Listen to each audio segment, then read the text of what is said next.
say this all the time, okay? And this is the thing that because it goes to what Chris Tone was talking about. It goes to what Greg is talking about. What I need black folks watching to understand, and I need the black folks who are watching to, I need to share this and spread this to folk who are from the age of 12 all the way up to the age of 40. I'm being specific for a reason. Let me say it again. I need everybody who got spread this from 12 up to the age of 40. Here's why. And we don't want to think about this. This is February. My dad is 78. My mom is 78 in November. My wife turns 60 today. Happy birthday. I'm Happy birthday. 56. So here's what I need people to understand. My parents' generation, they are tired. They are retiring. What a lot of us who are in our 50s and 40s and 30s and 20s don't understand is that that generation put in the work. They were the poll watchers. They were the precinct judges. They were the NAACP chapter presidents. They were the ones who showed up with picket signs. They were the ones who worked phone banks. They were the ones who put signs up in yards. They were the ones who started neighborhood clubs, civic clubs. They were the ones who went down to the city council meeting and the county commissioners meeting, who went to the state legislature, who would come to nation's capital, calling on the elected representatives to do what was right. They were the ones who went to the committee meetings. They were the ones who were doing the work. These are the people who we don't know, who were not in the newspaper, who were not on television, who were not on radio, who was doing that groundwork. They were the ones who were going door to door in neighborhoods. They were the ones who were raising money for sickle cell anemia when there was a national telethon in the 70s and the 80s. They were the ones who were putting in all the work. They were the ones who were holding up the black community in the wake of the death of Dr. King in the 70s and the 80s and the 90s and the 2000s. And what we are seeing is the generation after them and the generation after them and the generation after them are not doing their part to hold up the black community, because you know what? A lot of us are 26 and 28 and 32 and 40 and 45, and we're saying today, I'm fucking tired. I'm tired. But you're not tired of going to brunch on Sunday. Uh-oh, come on now. You're not tired of taking multiple vacations a year. You're not tired of taking from the bank of black justice and constantly making withdrawals from people who are constantly making deposits. And now we sit in 2025 and you sit your simple silent asses going, I don't know what's going on. I'm frustrated. I don't get it. Because all you've done is take and take and take and take. You made no deposits. You made no investments. And now you are wondering why the bank account is so low of the Black Justice Fund, because your ass can't make no deposits. And deposits are not made with your money. Deposits are made with your time and with your talent and with your presence, because it's real easy to be present, but you need to have some presence. Ooh, okay, I gotta follow that. All right, so this, to my mind, is this is about values, right? You know, I was a guest speaker this week. What's today? Is today Thursday? My goodness, it felt like a month. I was the guest speaker at AFGE's Civil Rights Luncheon the other day.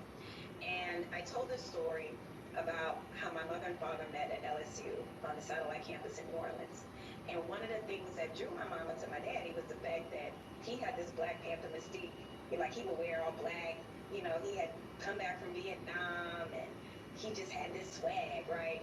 And so I grew up in a very civil rights, SNCC, student movement environment, right? Um, I grew up in an all-black city. I went to private school, but it was a black private school and it was off the hook. You know, like our teachers were no joke. You know, Black history was all day, every day. So in terms of, you know, I agree with you about, I'm gonna use the word apathy again, in terms of what we're seeing from generations that get younger and younger, but also you got to wonder what was happening in the homes too. It makes me remember this conversation with Obama about this post-racial America, and I remember being one of those people on the other side saying there is no such thing. And as I still sit here, still, you know, having the kind of prophetic eye to be able to see beyond the veneer, at that time, people didn't want to hear that. So we are having the people that, yes, all they want to think about is going to brunch with the grass on walls. I wish we lived in a country where all we can think about is going to brunch with the grass on walls, but that is not the reality of the country in which we live in. So, you know, when I engage with young people, you know, even when I ask my own students, you know, how you feeling, how you doing with everything that's going on, we're right in the middle of things, we're in DC, they don't want to think about it. They don't want to engage.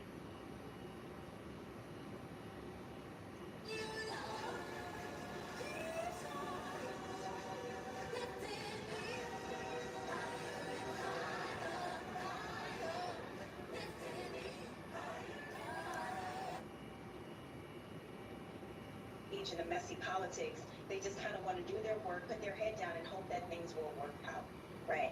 And I think that's kind of like the overall feeling with a certain age group is to put your head down and think and hope that things will work out. Because to your point, Roland, they have always worked out since they've been on the planet because of the people that came before them, the sweat equity that came before them, the people that were put in jail before them, the people like my father. You know, he had to fight for years to get an honorable discharge from the Air Force because he got into it with a very, very racist commanding officer in the Air Force. And so it's these very real things. You know, my grandfather having to escape rural Louisiana because him and his twin was about to get hanged. People aren't coming from those narratives any longer, and they just want to go to brunch with the grass on the walls. And I'm not going to sit here in front and be like, I don't like doing the same thing. You know what I'm saying? Like, I wish we lived in the country where that's all we could focus on. I just want people to be engaged and understand what's at stake. And because I do spend a lot of time with young folks, that exhaustion, you know, they're thinking about all the things that they had to go through with school shootings and all these things. And the last thing that I want to do is play oppression, you know, Olympics about the things that I had to go through as a 40-something or the things that parents and grandparents had to go through. For them, they live in a country where they shouldn't have to go through those things. And that's the lens. They are thinking I should not have to experience any of those things because the people that came before me told me that I was living in a post-racial America. My parents told me when they put me in that white private school that I was living in a post-racial America, and all I had to do was focus on getting into Harvard or getting into Howard so I can go to brunch with the grass on the wall. So I want to say two quick things. I am really worried about this Trump over America moment that we are living in. It is really disheartening to me. As, you know, someone, I'm not just a political scientist, you know, just because that's what my degree says. I really am a student of history and politics. Hello, And when I good think morning. about those brave Republicans regarding Listen Richard to what they're Nixon, saying. you know what I This is figured what's out going today, on in the Roland? world And Greg, as the historian about here, Trump and they Musk weren't and his brave. puppets. You know what it was? The evidence was irrefutable. That has been the problem since day one with Trump. The things in which the multiple crimes that he's committed, it's been too challenging and too difficult to explain to the public. What Nixon did, that man was on tape. It's that. There has not been a situation yet where the case has been brought to the American public that was irrefutable. That's one thing. And the last thing that I will say to Reese's point about misinformation and disinformation, I firmly believe that conspiracy theories is a philosophy for the lazy. It is so easy, it is so seductive to believe in conspiracy theories is true because it's too hard to know the truth. And that's all I have to say. Support the work that we do. Join our Bring the Funk fan club. You heard what we just talked about there. Folks, I can't reiterate this enough. Listen to me clearly. I cannot reiterate this enough.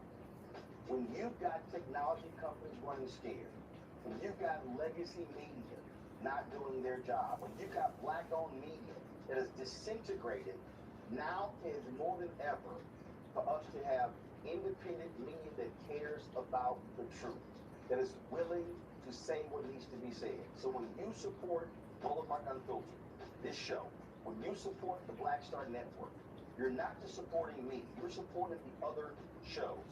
Our goal is to add 2 more shows this year. We want additional shows. We want more weekly and daily shows because we want to be able to speak truth to power. We want to be able to say what is necessary where other people are scared. And when you are scared, when you're looking over your shoulder, oh my God, that advertising contract is not going to come in. Well, guess what? A lot of these major ad agencies, they're not even supporting us anyway. You know, in 6 years of doing this show, Group M hasn't done a damn thing with us. Publicis hasn't done anything with us. You've got Horizon, you've got all of these folks, they haven't done jack. And so we are calling it like we see it, and we're speaking truth. And unlike some of these other so-called progressives and people who believe in truth, I'm not running around trying to kiss MAGA ass and kiss Trump's ass. I won't be going to Mar-a-Lago. Not for a damn thing. And so this is about us being able to speak truth.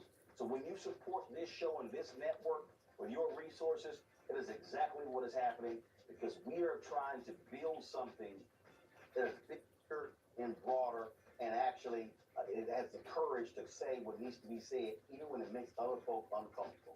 You want to contribute giving Cash App, use the Stripe QR code. This is it right here. And if you are listening, simply go to blackstarnetwork.com to check it out. Also, if you want to see your check and money order, some of y'all old school, you understand that. Your check and money order to P.O. Box 57196, Washington, D.C. 20037-0196. PayPal, R. Martin Unfiltered. Venmo is RM Unfiltered. Zelle, Roland at RolandSMartin.com. Roland at RolandMartinUnfiltered.com. And again, folks, we've got some 4 million social media followers. Only 20,000 of our fans contribute at least $50 each, which comes out to $4.19 a month, 13 cents a day. That's $1 million that allows us to be able to continue to build, to add these shows and do the work that's required. So your support is needed. So please join our Bring the Funk fan club today if you've not already joined. If you have given to us in the past, please renew your commitment because it's important that we support Black-owned media because Black-owned media matters.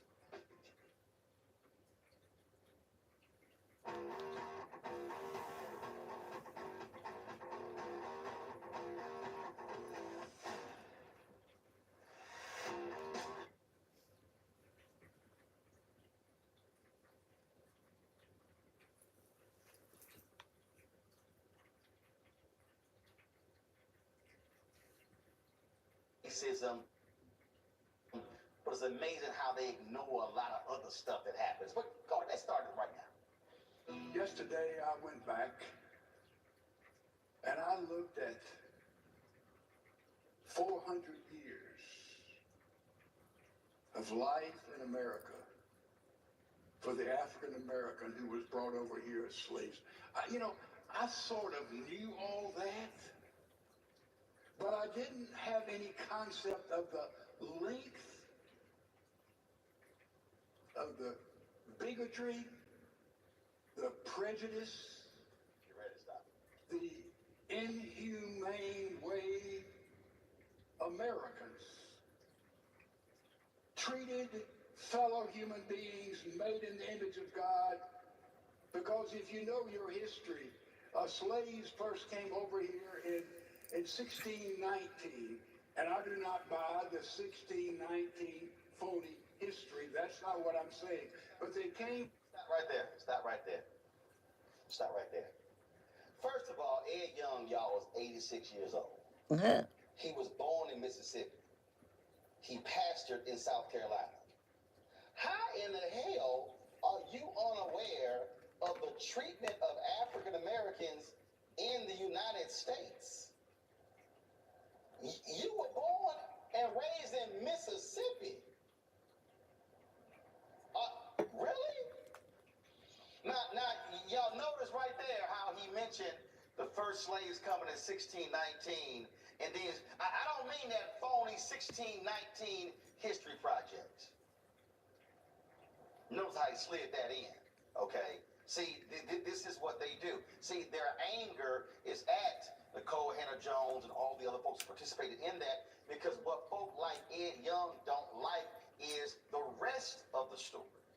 They don't want you to hear. And so maybe, Ed, the reason you didn't fully understand the depths and the treatment of Africa, how Africans were being treated, because the 1619 Project didn't exist.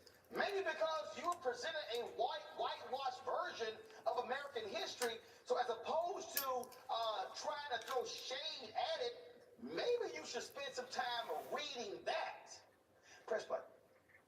With the settlement of Jamestown, the Massachusetts Bay Company, and they came primarily for profit and for gold. A little later, we know about Plymouth Rock when pilgrims came because they loved Jesus and they wanted to worship freely and independently in the new land. So a totally different ballgame. But in Jamestown, the secular invasion of our country, they brought with them slaves, first slavery in our history. And then we know from that moment, listen, roughly 250 years. Just hold on to that number. 250 years we treated fellow human beings made in the image of God as if they were animals, and sometimes worse than we treat our own animals. I gotta put a pause there, Ed, because yes, slavery lasted about 243 years. You throw in the Civil War, then you got the Reconstruction period. But you might want to add on another 100 years, Ed. Great Compromise of 1866, the election of 1876, the Great Compromise of 1877 was least to 92 years of Jim Crow. Black folks in Jim Crow were treated like animals, were treated as less than human beings. Lynchings that took place in your home state of Mississippi, in South Carolina, where you were a pastor, in Alabama, in Tennessee, in Arkansas, in Texas, and on and on and on. So I'm trying to understand why you're only limiting this treatment of African Americans to that period of slavery when that treatment existed beyond slavery, when it was over, or as Douglas Blackman called it, slavery without, first of all, slavery without shackles. Slavery continued, just weren't in shackles. Press button. It's the truth. The Constitution was written by wealthy men, intelligent men, supposedly God-fearing men, but 8 out of the first... The Constitution was not written by wealthy men. It was written by wealthy white men. That distinction is kind of important to the conversation. Press play. First 12 presidents of the United States were slave owners. They were slave owners. Now, you can build all kind of little anomalies, how people treat their slaves like family and all that, but it is brutality and it is evil any way you look at it. And now we see Dr. King came. Stop. I'm sorry.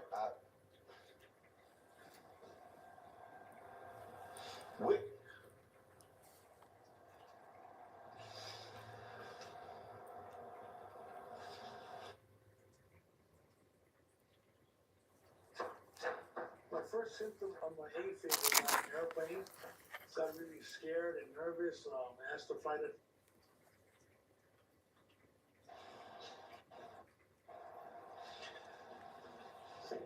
We went from slavery to Dr. King. Damn near 100 years. Dr. King does not come onto the national consciousness until the Montgomery bus boycott in 1955. He literally went from the end of slavery to Dr. King. How do you skip 90 years? How do you skip Frederick Douglass? How do you skip Martin Delany? How do you skip Booker T. Washington, W.B. Du Bois, A. Philip Randolph, Ida B. Wells Barnett? How do you skip 90 years of black struggle for freedom and you just go, ooh, then we got Dr. King? Press play. And through prayer, he decided to bring about a revolution different from any other revolutions, except maybe when Mahatma Gandhi, through pacifism, liberated India from the British Empire through nonviolence. Dr. King took that path. It was dangerous. It was deadly. And he began through those years to do things, to say things, always in a biblical Christian context. Don't miss that. He began to say things and do things. And can we name some of them? I mean, the way it sounds like Dr. King just prayed and gave sermons. No, that was policy. There were things behind that. He was arrested. There were protests. It wasn't just him. Peace be still. Thurgood Marshall and the NAACP Legal Defense Fund. It was Dr. Dorothy Height. It was James Farmer. It was Cord. It was SNCC. It was a plethora of individuals. It was, I mean, we can go, it was Ella Baker and others. It was Roy Wilkins. It was Whitney Young. I mean, we can go on and on with the folks who were involved in this. Come on, Doc. Press play. Don't miss that. Don't miss that. I submit to you that along with Billy Graham and maybe internationally Winston Churchill, Dr. Martin Luther King was the most influential individual in the 20th century. But Ed, tell your white congregants why. Go deeper. Ed, come on. If you're going to walk through scripture, walk through the text and the life of Dr. King. Sitting right here, Ed. 7 volumes of Dr. King's writings. The papers of Martin Luther King Jr. from Stanford University, Claiborne Carson, and others. 7 volumes. And not even all of his papers. The books he wrote. Doc, you got to go a little bit deeper than that, player. Go ahead, press play. He saved America. He preached the gospel. He was indeed a great man. Dr. King did not save America because he preached the gospel. Dr. King and others redefined America because they chose to stand up and fight for freedom and equality and fight against white supremacy, fight for the poor, fight for the folks who have been ignored. He didn't just preach the gospel. The Bible says faith without works is dead. You can't stand before your congregation and give a sermon about Dr. King's faith and ignore his works and not mention that. But there's a reason why you don't want to mention his works. Because his works then contradicts what you believe today. Press play. Martin Luther King speaking at Southern Methodist University 2 years before his assassination, 1966. He said a doctrine of black supremacy is just as dangerous as a doctrine of white supremacy. God is not interested in freedom of black man or brown man or yellow man. God is interested in the freedom of the whole human race. The creation of a society where every man will respect the dignity and worth of personality. Dr. King, a couple of years before his assassination at SMU. Oh my God, I'm fascinated by Ed transitioning from Dr. King's work to a piece of his speech at Southern Methodist in 1966. So I decided to look up that particular speech. Go to my iPad. This, ladies and gentlemen, is a transcript of that particular speech. Ed talked about the white supremacy, the black supremacy part. Let me scroll down.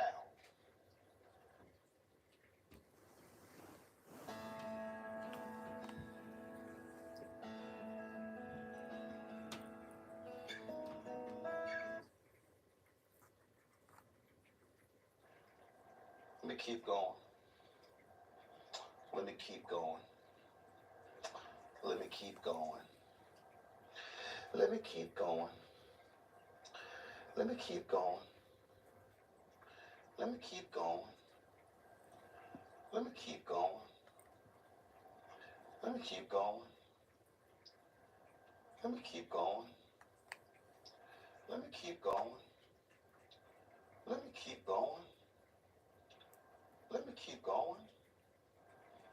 Let me keep going. Let me keep going. Let me keep going. Let me keep going.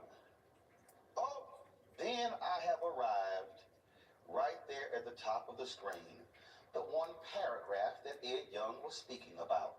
Ladies and gentlemen, the speech that Dr. King gave is 7,485 words. Let me say that again, just in case you missed what I just said. The speech that Dr. King gave at Southern Methodist University is 7,485 words. Ed Young skipped 6,345 words before he decided to cherry pick the segment of Dr. King's speech where he's talking about black supremacy. Now, if anybody understands and actually has read the history of Dr. King, what they will know and understand is Dr. King, whenever you saw him talking about black supremacy, he was specifically talking about the Nation of Islam. He was talking about, here's his book, Where We Go From Here, Chaos or Community. In this particular book, where he talked about there are 4 institutions that are primed to liberate black America, he lists the Negro Church, the Negro Press, Negro fraternities and sororities, Negro professional and business organizations, and then he talks about the Nation of Islam, and he says, while he praises them for the work that they have done to clean up black men and to be moral and upstanding, he disagrees with them about black supremacy. That's what he was talking about. In the same book, he talked about black power being an empty statement with nothing behind it. That's what King talked about. You can hear numerous speeches with him doing so. But there's a reason why Ed mentioned, why he just cherry picks that part of King's speech at SMU for this. So I submit to you that we're proud to be American. I'm proud to be American, but we can't overlook this disastrous history. At the same time, all important, the color of your face says all of those in the woke agenda. What does that mean? He said the woke agenda. Now you understand why he pulls out that segment on black supremacy, because it is the setup for the attack on the woke agenda. He then tries to define the woke agenda. Press play. Means, according to those in the left part of our United States, that if you were born black or some other color, that defines who you are, and you are, listen to me carefully, automatically a racist by being white. That is a fundamental and absolute lie. It is an absolute lie. That is not what being woke means. That is how white conservatives have redefined wokeness. They have used it as the attack against diversity, equity, and inclusion, the attack against multiculturalism, the attack against what we're trying to achieve. That's how they have redefined it in their own way. That is not the definition. Press play. It doesn't matter what you've done, what you believe, where you've been. You are a racist by virtue of your birth.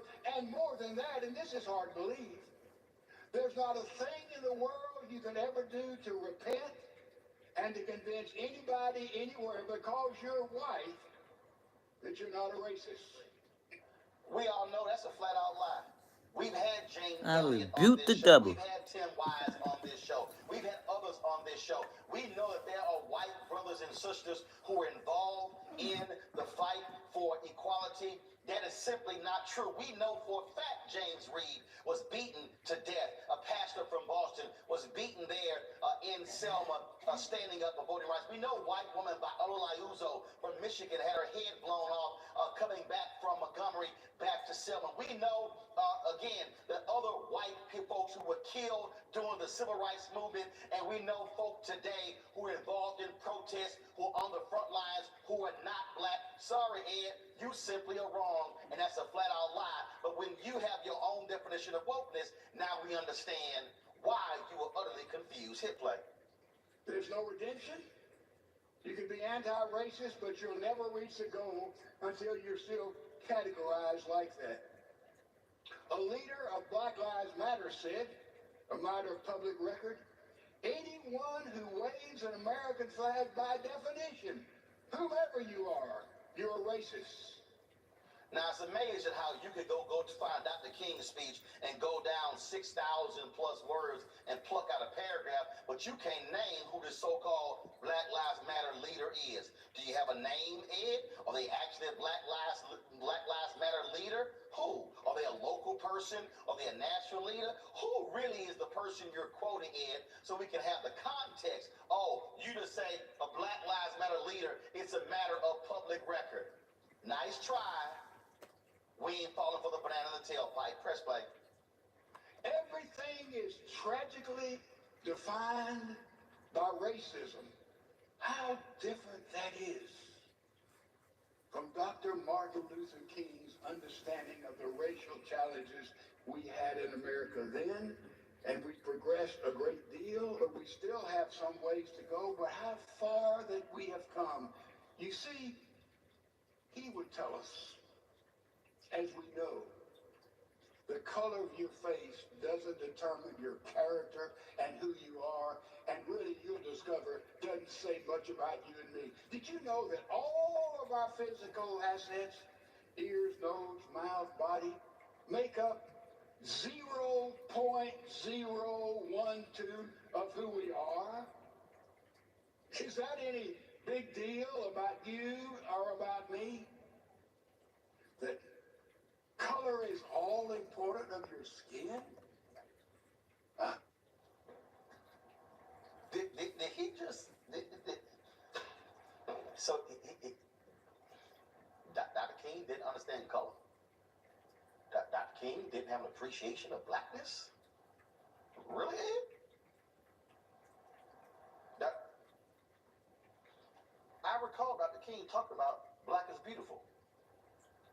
Press play. Dr. King. Go to Korea. Play King. And plead with you. All right. Believe in yourself and believe that you're somebody. As I said to the group last night, nobody else can do this for us. No document can do this for us. No Lincolnian Emancipation Proclamation can do this for us. No Kennisonian or Johnsonian Civil Rights Bill can do this for us. That's right. If the Negro is to be free, he must move down into the inner resources of his own soul and sign with the pen and ink of self-assertive manhood his own emancipation proclamation. Yeah. Amen.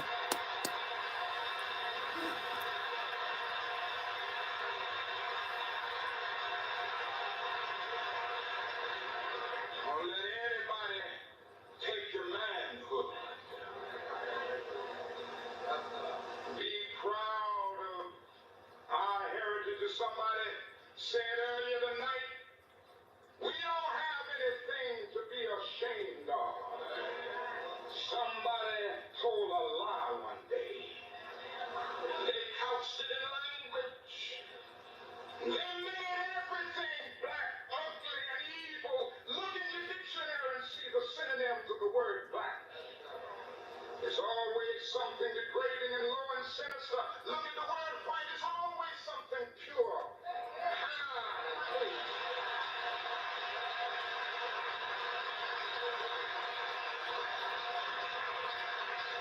But I want to get the language right tonight.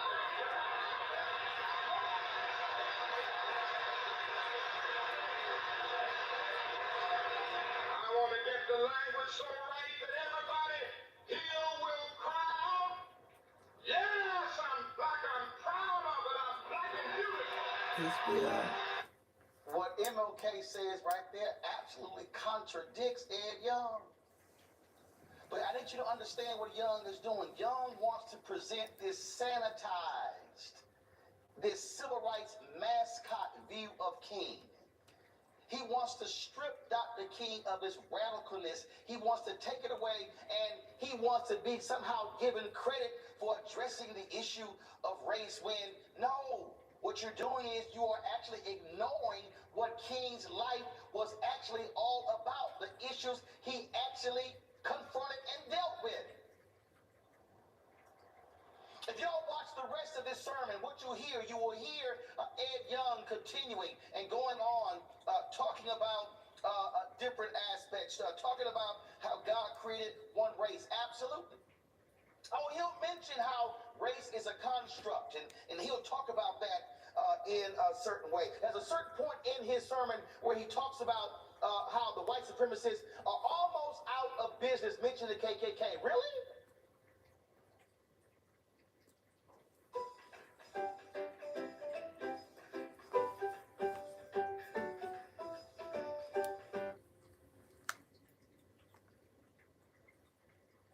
FBI Director Christopher Wray testified before Congress.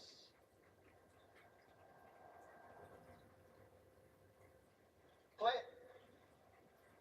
This is the FBI Director talking the last couple of years. Listen. The HVE threat, the homegrown violent extremist threat, is the new normal, and it's created a new set of challenges, a much greater number of potential threats, each with far fewer dots to connect, and much less time to prevent or disrupt an attack.